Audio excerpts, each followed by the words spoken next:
అమ్మ చేతి బువ్వ ఎప్పుడు తింటిరో, మీ అయ్య నోటి మాటలెప్పుడు వింటిరో, అన్నలో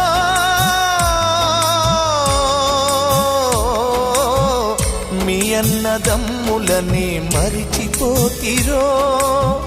మీ అక్క చెల్లెలిప్పుడు యాడ ఉన్నరో, మీ తల్లి కడుపులో వేగే కదిలెనో, నిదురల ఉలికి పడ్డదో, మీ తండ్రికెదురుగా ఏ శకునమొచ్చెనో, గుండెలో పిడుగు పడ్డదో, యాడ పుట్టి యాడ పెరిగి యాడ సచ్చిపోతిరో, నేల తల్లే కన్న తల్లై ఒడిన చేర్చుతున్నదా, ఒక్కసారి కళ్ళు తెరిచి అమ్మాని మీరంటారా.